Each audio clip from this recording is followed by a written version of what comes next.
Hello, everybody. I'm Melanie Escher with the Arizona Telemedicine Program and the Southwest Telehealth Resource Center. Welcome to our Arizona Telemedicine Program webinar series. Let me get my mouse in the right spot.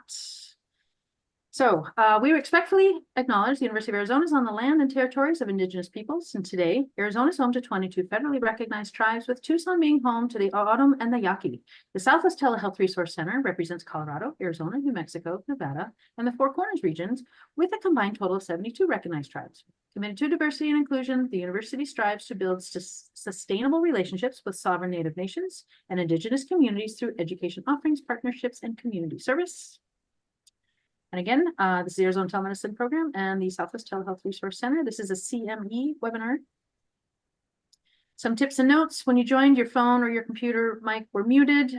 We will have questions in the queue in the chat function for your questions. Please use a chat function for the questions for any of our presenters today. The post-webinar evaluation will populate in a window behind your screen as you're watching this, and I will put that URL in the chat, plus my thank you email to everybody will have the link in it there as well. You can link on it. This is being recorded and it will be available on our website later. This was all sent out to everybody, and it was also in the registration pieces. I'm not going to read through it, but these are the CME, the objectives, accreditation statement, disclosure. And again, for any of our physicians, the code is in the evaluation. And if you haven't sent up your profile yet, that information will be in the thank you email as well for you to get your CME credit. And also for all of our EMS folks, we have a great following. Welcome, everybody. And I know some of you have this presentation in one of your conference rooms. So whoever used the link, just go ahead and send me the list of everybody that is sitting there with you today so we can make sure we get them tracked, and I can get certificates for them as well. Disclaimer, standard disclaimer. I think you can all read that. And again, check for upcoming webinars and events. And when our next one comes up, I will, Dr. Klintz, we haven't talked about that yet, when our next one is in our topic. And again, there's the link for the evaluation, but it'll be put into the chat. And we have a new member to this crew, Dr. Tyler Holscher. He's going to be talking about scorpions. We've got, of course, Dr. York and Dr. Klotz. They'll be talking. Dr. York will be doing some of the facilitating and questions and answers and introducing our presenters. And then Dr. York, if you'd like to go ahead and talk about our lecture series here. Yeah, so I see a lot of familiar faces. Well, I see a lot of familiar names in the chat. But if you haven't been with us before, so at least initially starting out, this was planned to be about 14 one-hour talks looking at all manner of unique infectious diseases, poisonings, and envenomations in the Southwest. But honestly, thanks to your all's feedback, we've added some topics. We've talked about some different stuff. So please keep them coming. If there's anything that you're interested or has come up in your practice, you've heard about or you want us to cover, please shout it out. We've got a fair few that we've listed on here we've already covered. There's some stuff we've yet to get to. We've got some exciting things for you today as well. But even on the next slide, take a look here. And if there is anything that you all want covered, please let us know. This is something we're all excited about. And like poor Dr. Holscher here, will sucker someone in that knows something about this stuff and hopefully have them talk to you about it. All right, great. Dr. Klotz, are you ready? Yeah, before I start though, I wanted to ask Melanie why we talk about your slides had four corners, but it was Nevada and not Utah. Well, the Four Corners area is part of the, they didn't have something specific. There's now an AHEC for the Four Corners region. We used to have Southern Nevada, or I mean Southern Utah as part of our region in Southwest TRC, but now the Northwest took all of Utah, but we are, Arizona still taxed with, not taxed with, we still get to cover the Four Corners regions, which is all of the tribes, the tribal piece. We have a lot more experience with dealing with the tribes, so they left that piece with us. So it's a little bit into Utah, but otherwise Colorado, New Mexico, and Arizona areas. Yeah. Well, the Four Corners region are so important to infectious diseases. Got to have the right four states. Right. Anyway, so yeah, let me put up my PowerPoint. Then I'll share. All right. Well, you're getting it up. So Dr. Klotz, I think, is familiar to everyone that's joining us. with that introduction. He already stole my thunder. An inquisitive gentleman, always looking for answers, that's going to talk to you a little bit about some scorpion biology today. Yes, thank you, Larry. Well, this will be about 7 to 8 minutes perhaps. And what I wanted to accomplish was in honor of Justin Schmidt, who's probably the most famous entomologist living until he passed away about a year ago. And he was part of Larry and Dr. Shirazi and I's formation of this whole series of talks, but unfortunately he became ill and passed. So I will stress what he teaches or taught about scorpion envenomation. We have written quite a number of papers in American Journal of Medicine, New England Journal about this topic and the use of antivenom, which Tyler will talk about after I am finished. And one thing that Justin wanted to make sure everyone understood was that Centauroides sculpturatus, which is the principal dangerous scorpion of the Southwest, in particular Arizona, it's found in Arizona and northern Mexico, less frequently in southern California, Nevada, and southwestern New Mexico. It's not found in Texas. Its Latin name, this Centauroides, means a long, sharp tail.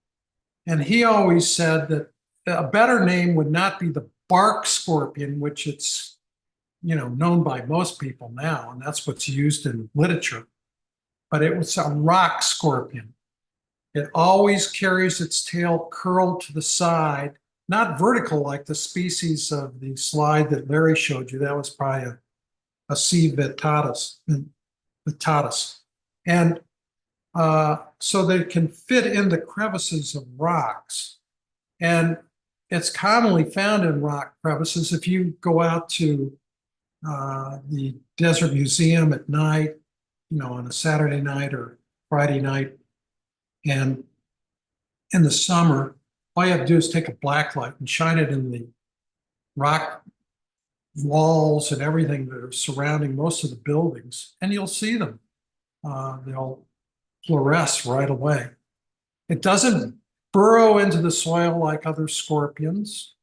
It's communal, so you'll often see a bunch of them together or in close proximity. Most other scorpions are solitary and furthermore cannibalistic. And so this is the only scorpion in Arizona that can climb walls and walk on the ceiling. So when the scorpion falls in your bed, you know what species you're dealing with. And it's differentiated from other species by two very easy things that you can see with your naked eye, and that's its yellow to tan color. It's not dark. And it's relatively proportional, longer, slender pedipalps. So, whoops, sorry.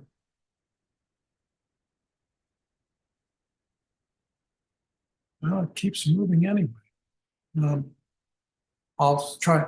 You can see on the top part of this photograph, the pedipalps are these long forearms with pincers on the end, and they're very slender and they're extremely long as opposed to other scorpions. And you can see the tail is curled to the side because it's frequently trying to fit into rock crevices or go under thresholds of doors, etc. You can see below the exposure to black light or UV light causes them to fluoresce. And it's found in the family Buthidae, which includes all the most dangerous species of scorpions, particularly in Africa and the Middle East. And its venom, strangely enough, was not used in the current antivenom preparation that we use or is available now to use for victims of Centauroides scorpionism. it was actually 4 other Mexican species of Centruroides, which were used to take the antivenom and make, or take the venom and make the antivenom. It can crawl through cracks of 2 millimeters. It's the most commonly encountered scorpion in many urban areas of the Sonoran Desert, i.e. Tucson, and rocky and riparian terrain. And here is one that's often confused with it. It's darker, as you can see. This is C. vittatus, or the striped bark scorpion. It looks familiar, it looks similar, but it's much darker on the thoracic portion. And furthermore, this scorpion carries its tail sort of erect or vertical, if you will. And you can see that the pedipalps are not as long and slender. And so that ends my contribution to this discussion today, Larry and Tyler, and we'll turn it over to Tyler, or I guess back to Larry, who's going to introduce Tyler. You're muted. There we go. My internet's going in and out on me. All right, we're going to switch it over now to Dr. Holscher. He is currently a fellow with our toxicology department and an actual expert. Exciting to have you. So please, let's hear what you've got to say. And I will put him on the spot briefly, but it sounds like you might have some personal experience with this. Thank you, want to sir. hear the story. Thank you very much, Larry. I appreciate it. And thank you, Dr. Klotz, for having me. The bark scorpion is a personal and professional interest to myself. And I have been experienced as a patient as well as a treating physician for many of these envenomations. Let me get my screen set up and I will get started. Go.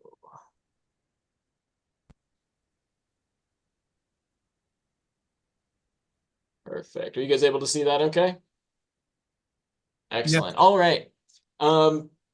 So as Larry said, I'm a practicing emergency physician here in Tucson, Arizona, and I'm currently a second-year medical toxicology fellow at the Arizona Poison and Drug Information Center. So we take calls from every state in the nation, or every county in the state except for Maricopa County. We handle a lot of these scorpion stings are naturally coming more from the southern part of the state, although we do see plenty across it, and we also handle the northeast area with our tribes as well. As I said, this is a particularly favorite topic of mine. I've personally been stung 3 times by these critters, and feel comfortable speaking on them for that reason. As far as financial disclosures go, I don't want this to be a complete lecture, but I just like this slide because, as it says, I'm not even a Scorpio.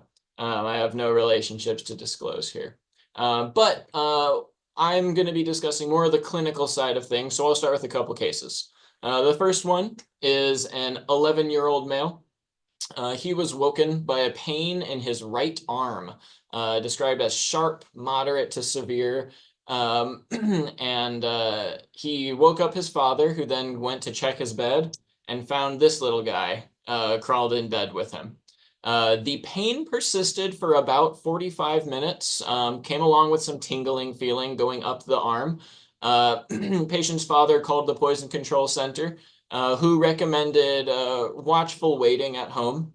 Patient was observed for a couple hours at home without any signs of deterioration, maintained a normal mental status, and the decision was made to keep the patient at home, no further treatment other than Tylenol and ibuprofen for pain, and by all accounts, the patient did very well. We'll contrast that with case 2. This is a 4-year-old male. This case happened in southern Nevada, actually, in the city of Las Vegas. Patient was observed to be stung by a small yellow scorpion at home.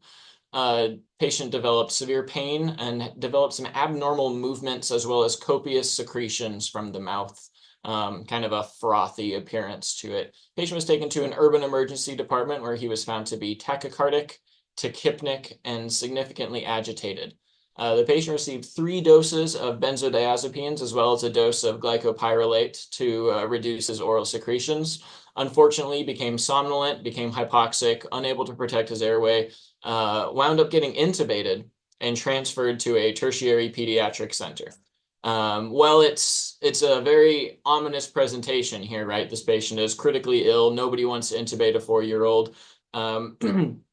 Fortunately, this patient was then treated appropriately with antivenom and wound up actually getting extubated in the emergency department, was discharged the same day and did very well. But what we can kind of see here is that this is the same organism that these 2 patients experienced. This is it. This is Centroides sculpturatus. And the degree of severity is actually quite broad from how these can present. There we go. That 11-year-old, the first patient, that was me. That was the first time I was stung. I woke up my dad because he was been a lot more calm than my mother would have been. So scorpions are arachnids. These aren't insects. These I have a pretty worldwide distribution. They tend to like warm areas, but like most arthropods, these guys can be found on every continent except for Antarctica. So you'll find them on North, South America. There's some Australian ones. Weirdly, I always say Australia is kind of like practicing emergency medicine on hard mode because everything there is more dangerous, including the people. But every animal is more venomous. They have venomous mammals. They have among the worst snakes on Earth. Russell's the inland taipan is considered the most lethal snake on Earth, which can be contested. But their scorpions are really not very impressive. The most dangerous scorpions on Earth are most likely found in India, Northern Africa, and in the Middle East, to compare. Ours are respectable. These guys first arrived to Earth were first seen in the fossil record around the Silurian period. And I'm no paleontologist, but to put it kind of in perspective, in the Silurian period, fish were a new concept. The idea of having a notochord was a bold new development on Earth. And so these guys have been around for a very long time.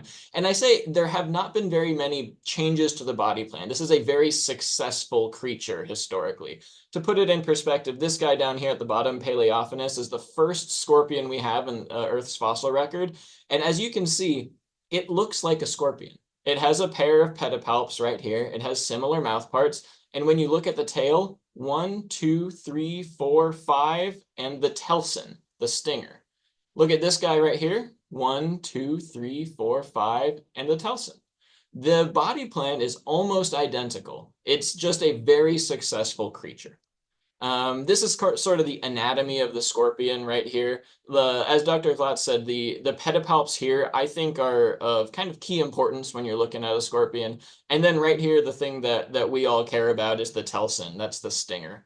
One part that I just think is kind of interesting is that these guys actually have another pair of limbs underneath their body. They're arachnids, so they have 8 legs in addition to their pedipalps. But they also have this pair of kind of vestigial limbs called pectines that sit here down on the bottom. That's so that they can kind of feel the ground beneath them and get a sense of what's underneath them as well. It's kind of interesting, just not a part of the scorpion that you routinely see. To put ours in perspective, this is the largest scorpion on Earth. This is the Indian forest scorpion right here, Gigantometris swammerdami. This thing, if it stung you, you are going to be completely okay. The most dangerous thing about it is probably the size of the dang stinger. As compared to our very, very small Centroides sculpturatus this is a small specimen. They do get larger than this. But here's one compared to a penny, right? These are very, very small animals. But the reason I bring it up, especially with regards to the pedipalps, which I appreciate from Dr. Klotz bringing up, these are very long pedipalps with a very small bulb. If you can imagine, in that bulb sits all the muscles. The scorpion's ability to grab its prey is dependent on those muscles. And when you've got a big, long pedipalp with very small muscle mass, what you don't have is grabbing force. Compare that to the Indian forest scorpion. This is like a crab claw right here. Like you could crack that open and get some meat out of it. in comparison. And while it's not very long, that means this thing can generate some real pressure with its claw. And at the end of the day, this guy can kill his prey with his claws. He doesn't need venom. He can easily take down a lizard or a rodent with his hands alone, as compared to our bark scorpion needs its venom to be very potent and very fast acting in order to hunt and defend itself, because its claws aren't going to cut it. To kind of display that in video form, this here is an Arizona yellow scorpion. So this is a larger individual that lives here in Arizona without particularly dangerous venom. And once again, look, we've got nice big bulb, relatively shorter pedipalps on its claws. And it's gonna, if you're squeamish about seeing insects die, look away for the next 3 slides, I should say. Because there it goes grabbing its prey, this cricket right here. And you can watch, it's gonna give it a taste. It gets kicked in the face. And after it gets kicked, after it's already tried its prey, then it'll actually sting it. So if this guy hadn't acted up and hadn't kicked the scorpion, no stinger would have been involved and he would have just eaten it there with his claws. And the amount of time between grab and sting, it's fairly distant. I'll watch it again. So grab, holds it there, waits for a minute, thinks about it, gets kicked, sting. So you can see there's probably like 8 to 10 seconds there in between the grab and the sting, as compared to our Sculpturatus right here. There we go, with the beautiful little coiled tail, about the same size as the cricket. Grab, immediately stings. Immediately stings, no delay whatsoever. And gets him a couple times. And now he's holding him at hand's distance to make sure he doesn't get kicked. A kick from this cricket would potentially cause a significant injury to the scorpion. And he's done. Paralyzed. Takes seconds. This next one is a little bit comedic, but you can see this scorpion is hunting a cricket bigger than itself. It's a little bit of a cricket rodeo, what we're about to observe. Grab, and he kind of goes for a ride. But you can see, once again, grab and immediately stings. And that's all it takes. Seconds, and this poor critter here is completely paralyzed. So we're dealing with a wimpy scorpion, and because we've got a wimpy scorpion, we've got a potent venom. All right. So what's in the venom? I'm kind of a student of venomics, the study of venom components. But I will say, coming from somebody who is actually interested in this sort of thing, it gets sort of boring, honestly, if you really want to break down venomics. But the important part here is that, like most venoms, the actual components of the venom are pretty complex. Most forms of venom are complex mixtures of largely protein-based molecules with some various other components sitting in there as well. And ours here are the alpha and beta toxins, are our primary ones. Centroides in general primarily express as beta toxins. These are the important ones. And what does that do? It sensitizes our nerve cells by agonizing the sodium channel, which if you think far back to any cellular physiology you might have taken, if you put more sodium into a nerve cell, you're raising that resting membrane potential and making it more prone to firing. So if you want to put it simply, and this is, I'm a simple man, I like to put it simply, what does Centroides venom do? It makes your nerves fire on their own. Without particular stimulus, these nerves are just going to fire. So when you see people with abnormal muscle activity and abnormal feelings, paresthesias, pain, why are they doing that? It's because their nerves are firing in an uncontrolled fashion. It has some other things as well. These calcins affect the heart more than other parts. Not a primary effect here in with our Centroides. Same thing with our alpha toxins as well. And in general, when we say scorpionism, I love toxicology because you just add ism to the end of any word you want, and you've created a disease. So Latrodectus spider is the black widow. So what do you call the toxidrome caused by black widow envenomation? You call it latrodectism. Luxosceles is the brown recluse spider. What do you call a luxosceles bite? You call it luxoscelism. So scorpionism. This is a worldwide view. So the disease of scorpionism, when looked on a global scale, is different than the type that we have here in Arizona. But I wanted to at least address it. In that in worldwide, you can think of scorpion envenomation as kind of stomping on the gas pedal and the brake pedal to your car at the same time. You're going to activate the sympathetic nervous system and the parasympathetic nervous system. So you put the body into overdrive while trying to shut it down at the same time. And how do we handle that physiologically? Not very well. So worldwide, this guy right here is Hottentotta tamulus. This is the Indian red scorpion, probably the most dangerous scorpion on Earth. And so it throws people into florid heart failure, especially young children, and can be a significant cause of mortality if left untreated.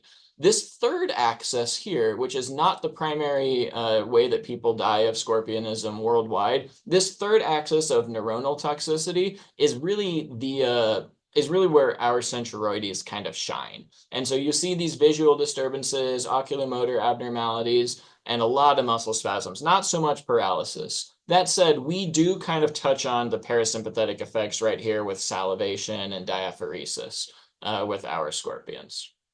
There is a global grading criteria. I would recommend ignoring it. It exists. As I will discuss later, I don't find it to be terribly clinically useful.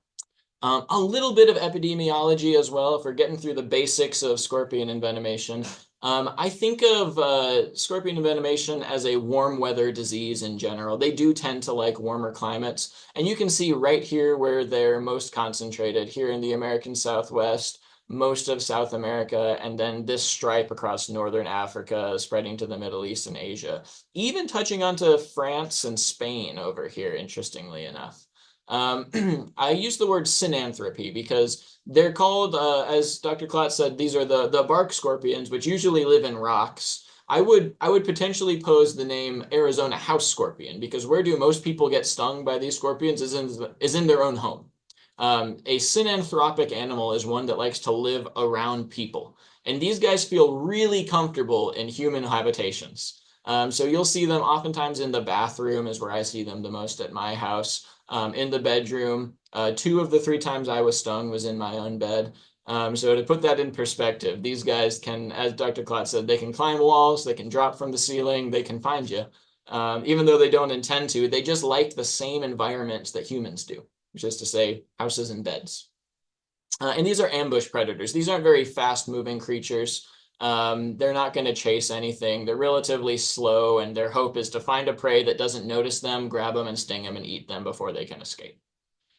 So here's our main offender right here. This is a nice little picture that demonstrates them well. As I said, centroides have a primarily neurotoxic venom, as I discussed. And in general, the varieties in Mexico tend to be a little more potent than the varieties in the US. Centroides sculpturatus is by far the most dangerous species in the United States, more dangerous than Centroides vittatus. And then in Mexico, they've got their own families as well. I have 2 of them depicted here. I just love the coloration here on Centroides nigromanus. I think it's a really beautiful animal in a relative kind of way, I suppose. So the symptoms that we usually see with these are immediate local pain, neuromuscular agitation, which I'm going to demonstrate in a video to you guys in a minute, as well as our cholinergic excess. What does that really mean? That means that if you have glands capable of producing fluid, they're going to try to produce fluid. So we see a lot of salivation. You can see some lacrimation, some tearing as well. You can see some vomiting in this, but primarily you see hypersalivation and like frothing at the mouth from it. Have people died of these scorpions? Absolutely, especially children, especially down in Mexico. Durango is the state and most known for its dangerous scorpions down there. These days with modern treatment, nobody should be dying of a scorpion sting. Nobody should be getting intubated for a scorpion sting now that we have Anascorp, our antivenom for it.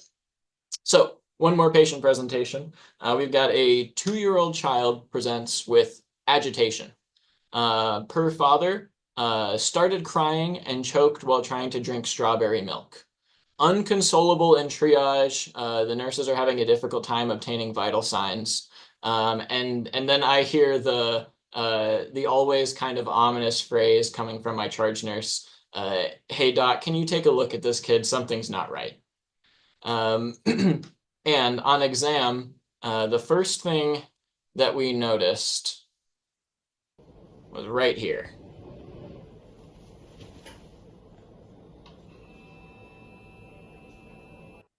What this kid is demonstrating here is the roving eye movements, the very characteristic form of nystagmus that's caused by scorpion venom.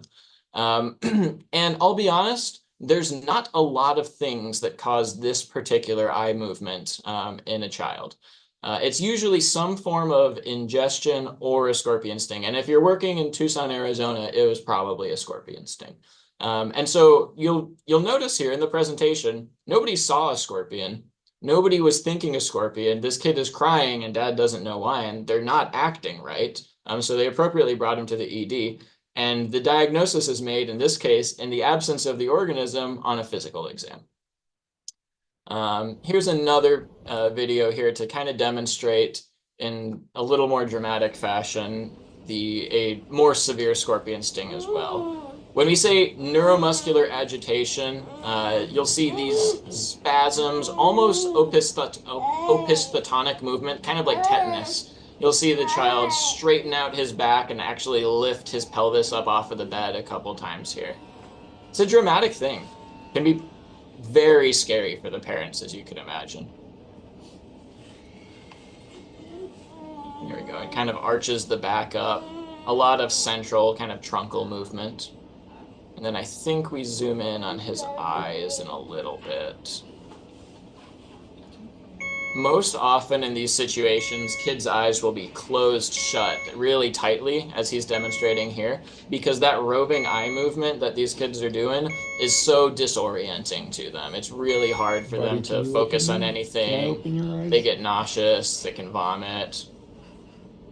There we go. Same thing right there. His eyes are just going. Hey, it's Michelle. For the... All right. And we'll talk further about treatment, but this is about 20 minutes into treatment with antivenom.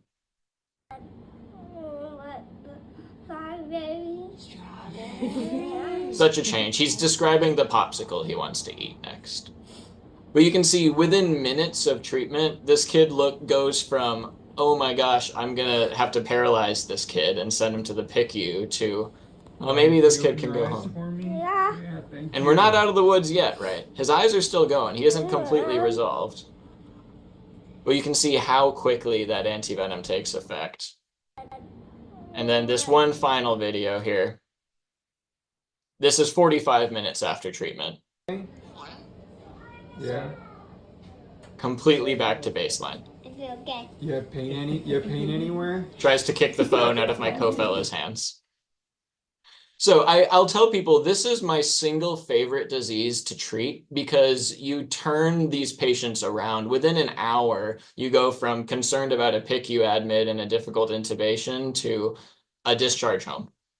You're still going to observe them for a while afterwards, of course, but it's so satisfying to watch a disease just end with the appropriate treatment in front of your eyes. There we go. So what do these four guys right here have in common? These are 4 Mexican scorpions that found their way into Anascorp, the treatment of choice for scorpion envenomation. I would have a really difficult time telling a lot of them apart. This is the bad one down in Durango. That's worse. That's caused some of the legends down in Mexico. They're significant scorpions. And here is the product that they're used to create. I actually have a vial of it here at my desk. One of the nerdy things I've done is collect some antivenom vials during my fellowship. But this is Anascorp. This is the Centroides purified Fab2 fragments of an equine source, which I'll talk about in a second. The long and short is, what are we doing to treat a scorpion envenomation? The first is to see how severe is this envenomation. And it doesn't take a really complex algorithm or too much of a thought to know when to treat it. Basically, if this kid who's been stung by a scorpion, if they look bad, treat them. If they look fine, you don't need to treat them. This grading criteria does exist. This is published by the Phoenix Tox group based on the worldwide grading criteria, which it's good. It covers things appropriately. But when I say is it clinically needed, it's because if the kid looks bad, you treat them regardless of which grade they are. By the books, you would treat a grade 3 and a grade 4 with antivenom. And what are you seeing then? You're seeing basically motor symptoms in addition to sensory symptoms.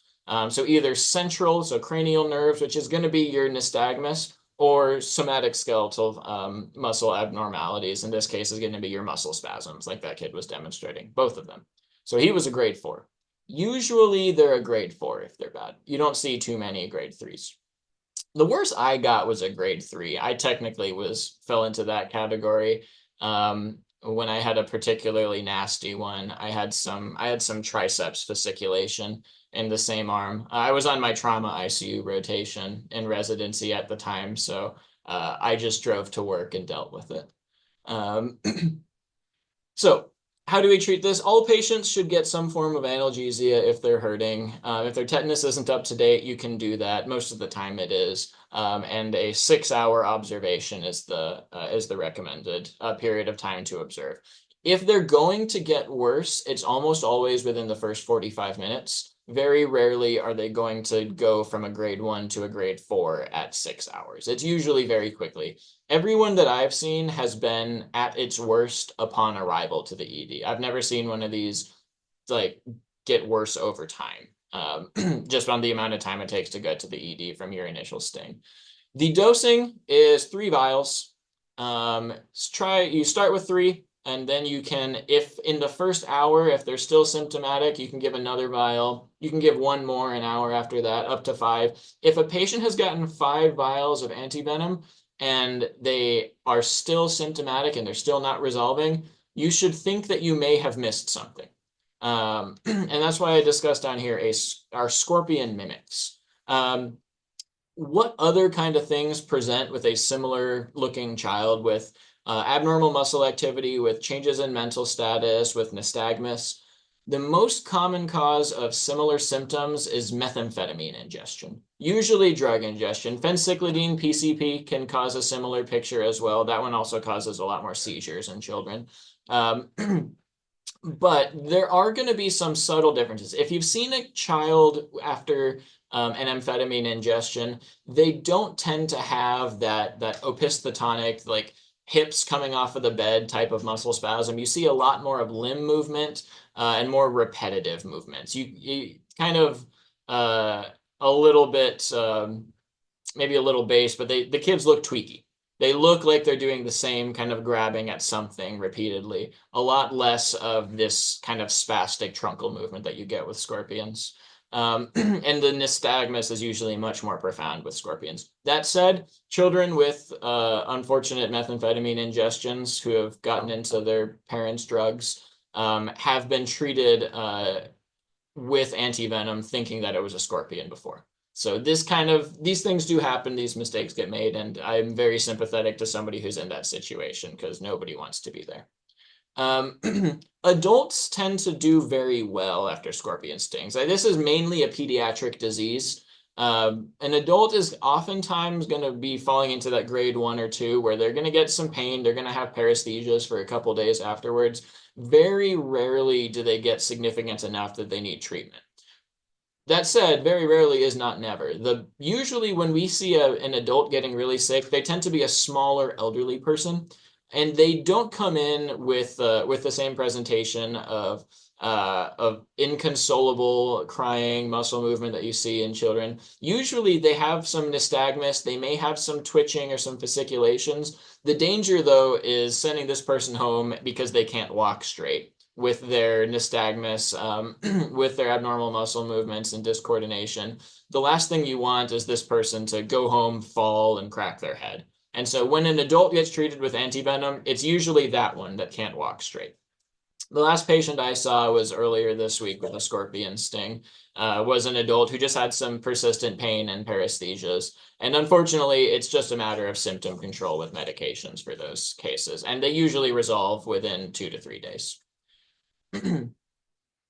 So antivenom basics. How do we get antivenom? It's a fairly fascinating process, in my opinion. You collect your venom from your organism, in this case, scorpions. You sort of milk them with an electric shock to cause them to secrete their venom. You immunize your animal. In this case, like in this picture, we use a horse. When I say we, Rare Disease Therapeutics that makes Anascorp down in Mexico uses an equine source. So they've got a pasture of horses. Their blood is drawn, is filtered down, and you purify out the antibodies that you want. And then you have your post-processing stage. So this IgG molecule is the whole antibody. It's got your fragment of antigen binding as well as your fragment of crystallization, the FAB and the FC component down here. This guy, the FC component, is what causes your immune system to react. And that is not what we want with antivenom. We want very little immune activity. We just want the neutralizing ability of the antibody. And so what do? We give it some enzymes. In this case, pepsin is our one of choice that chops off that FC component so that the antivenom that we're actually giving is just the purified FAB2 molecule. If you've ever given Crofab before, that's an FAB molecule, which has a shorter half-life in the body versus FAB2. This is what Anascorp and Anavip, our newer snake antivenom, look like. The benefit of this is that it lasts longer in the body. It's not filtered out as quickly by the kidneys. And it's not nearly as immunogenic. So immunogenic responses, allergic reactions do happen. You can see serum sickness, which is where 2 or 3 days down the line, the patient will develop a fever, some joint pain, some rashes. I personally have not seen it caused by Anascorp. We see it a little more often, I think, with Anavip, but this is anecdotal data that I'm giving you. You can occasionally see an acute allergic reaction to it. Very rarely is this going to present as true anaphylaxis, but it's something to be aware of. This is a foreign protein that you're introducing into your patient. So immune reactions can happen, and you would treat them like any other flavor of an immune reaction. Epi if needed, Benadryl, Pepcid, steroids, using your own judgment there. The history of the antivenom is actually somewhat interesting because it was first developed in Mexico in the 1940s as an antivenom called Min. And this gentleman right here, Father Emick McLaughlin, was a Franciscan monk who was stationed in a inner city hospital in Phoenix that he was managing. And after seeing a patient die of a scorpion sting, he spoke with one of his medical residents from Mexico who told him, this patient would not have died if this patient were treated in Mexico. We have antivenom for that. And he said, well, then go down to Mexico and bring me this antivenom. The resident then said, no, I don't want to lose my visa to practice here in the US. And so this Father McLaughlin became a drug smuggler between the United States and Mexico, specifically going down, purchasing vials and vials of Min and sneaking them into the United States in order to treat patients. I think where maybe not legally, but certainly compassionately and ethically doing the right thing. This gentleman right here, Herb Stanke, is an ASU biologist who then made the first American antivenom to scorpions using his goats in his own yard. They were immunized with Centroides, and their serum was drawn, and they were used actually prior to FDA approval of any kind of drug. And such that when the FDA became more robust and required these studies for approval of medical devices and drugs, his was sort of grandfathered in. So you could use Herb Stanke's goat serum, but only in Arizona. It couldn't legally cross state lines. He stopped making his antivenom in the 90s when he was retiring and eventually passed away. And meanwhile, in Mexico, their initial Min became modified to a much more mature product, basically the same thing that we see today, this product called Alacrimin, which then became, after the first study using a Mexican drug in the United States, became Anascorp and received its approval in 2011. And that's basically what I've got here. I have some sources and I have time for questions.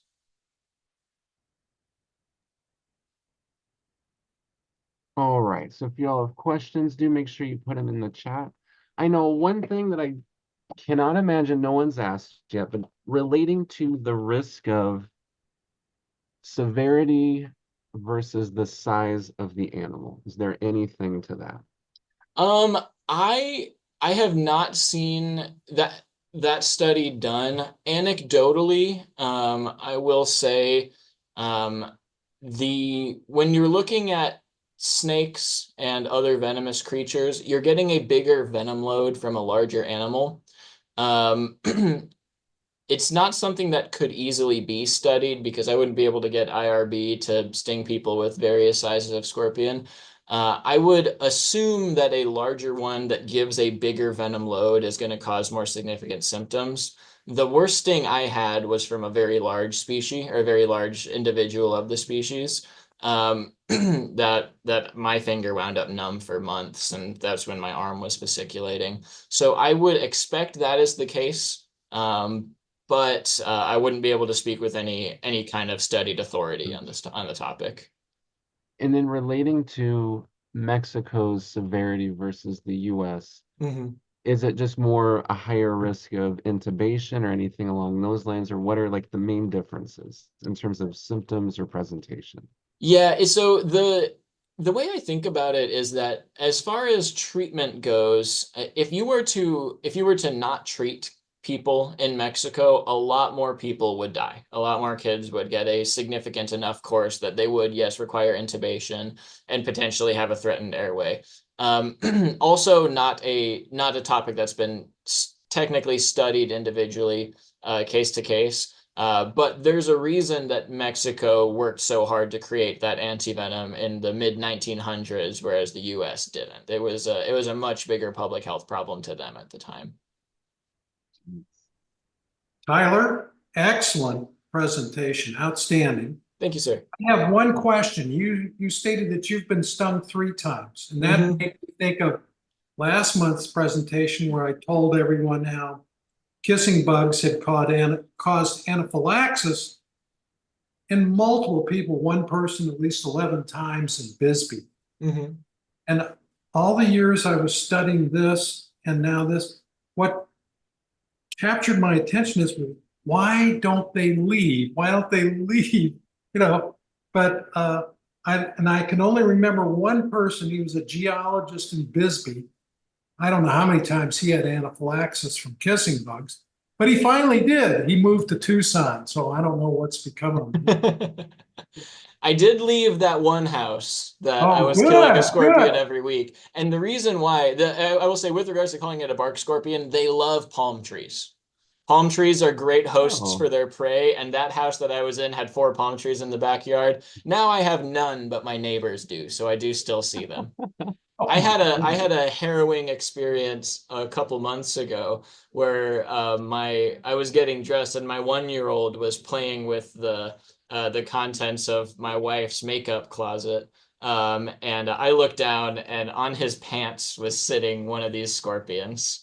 And I kind of yelped and swatted it off of him, and neither of us got stung that day, but I like to think that I saved us a very expensive hospital visit. Yes. Um, and we got a question here. Why from Robin? Why are horses used in the antivenom production process? That's an excellent question. So there's a handful of different animals that get used for antivenom.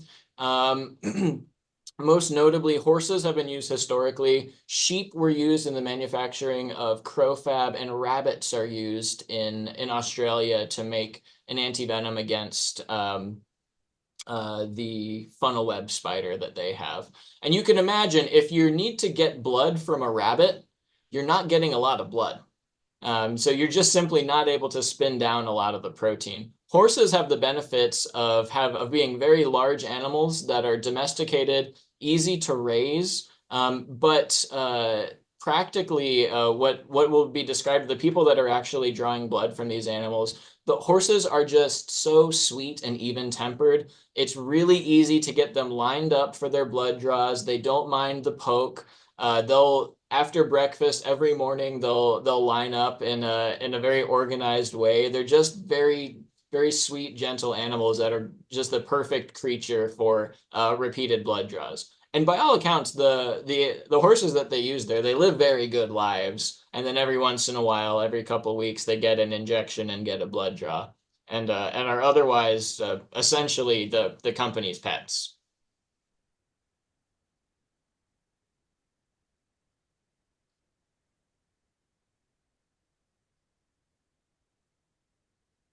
All right. Any other questions out there? That was, I think for me, the fascination was seeing the fossil and knowing just how long these things have been around for. That's unbelievable. It's really impressive. Like these are older than mammals, older than reptiles, but even so, in being so old, they just haven't changed. I don't know. I say it's a successful body plan, but like something is very functional about the scorpion. Oh, here we go. What can EMS folks do specifically for little kids? Oh, Anything different with your practice you would do? thank you. No, I meant to bring up some pre-hospital treatment. I apologize. I forgot to actually discuss it. I would say the most useful thing that can happen pre-hospital, because obviously we're not doing antivenom pre-hospital, is to contact the poison control center. If you call us, our number here is 626-6016 with a 520 area code. But if your area code is an Arizona one and you call 222-1222, that's the National Poison Control Hotline, you'll be redirected to us. I love to hear about these pre-hospital because a lot of these kids don't need to come in. For example, we'll oftentimes older than 5 years old, we'll try to watch them at home for a couple hours. And if they get worse, they can get to an ED. But a lot of them can be spared the visit altogether. So if you, and like I said, you're always going to be practicing within your protocols. If your protocols require you to transfer any pediatric patient, any scorpion sting, I'm not telling you to disobey your protocols. But if you get us involved in the care earlier on, we can be the most service to you. So if all you're able to do is keep an eye on the kid and call the poison center, that's I think the most benefit that we can do. If it's facilitating care, recommending treatment versus not, just let us know. Potentially other things that could be an issue, if you've got a prolonged transport time and a child is a really threatened airway, the thing that's going to make, if you have to intubate, which hopefully you don't, and very rarely should this be necessary, any kind of intubation for these kids. But if you have an issue with secretions, an anticholinergic is the best way to go. I usually use glycopyrrolate. If I've got it, atropine is appropriate as well, which it'll be at least be on the rigs for the ACLS drugs. A dose of IV atropine can decrease those secretions and make an airway management a lot easier. People have historically given benzodiazepines to these guys just to calm them down, usually half of a status epilepticus dose. Versed is the most common one. And that's, if you're going to give one, I would recommend Versed because of its shorter half-life, midazolam.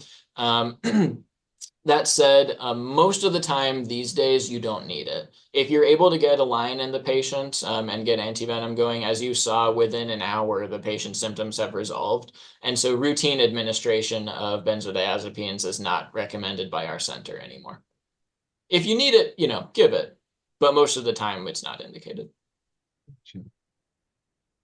The center up in Phoenix uses antipsychotics like haloperidol as well for pediatric patients who they're having a difficult time getting a line into, which they've had very good experience with. Not something that I've done or needed personally in my practice, but something that they've spoken to and are happy with.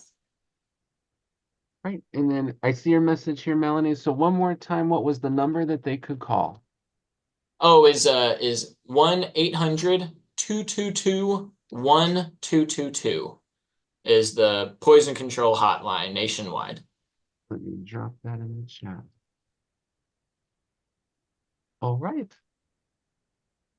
Oh, beat you by a second.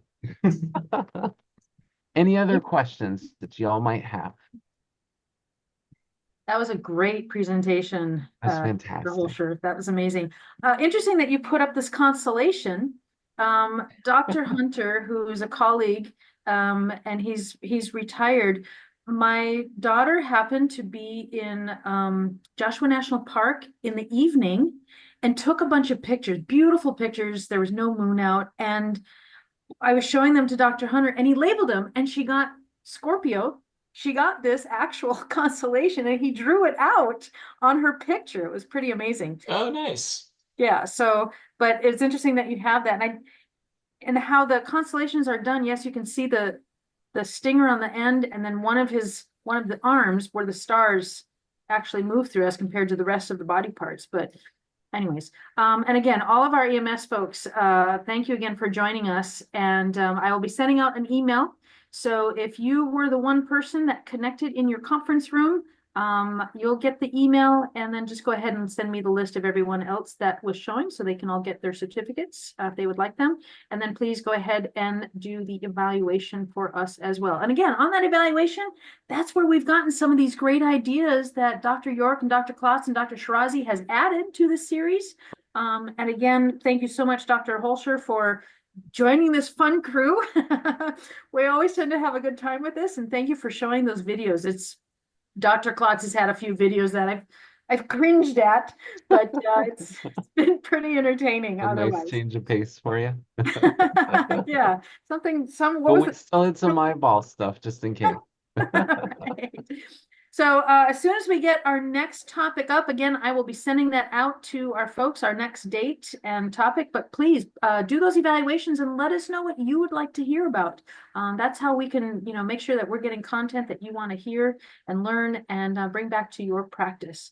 So we've just got about 3 minutes left. Otherwise, if we don't have any more questions in the chat, any other final comments? Dr. Klotz, you're staying kind of quiet over there. Oh, now you're muted. There you go. Am I? What? Well, I was just musing on what you were telling us in this mellifluous voice. So, Excellent. All right. Thank you again, everybody, for joining us. And thank you so much for inviting me. I really appreciate it. Well, I'm sure they might go ahead and tag you again in the future. So I'd be happy don't to. go too far. don't go too far, right? All right. Thank you, everybody, for joining us today. And I'll be sending out that email later this afternoon. And have a great rest of your day. Thanks, shout everyone. out to Pete. We'll see everybody.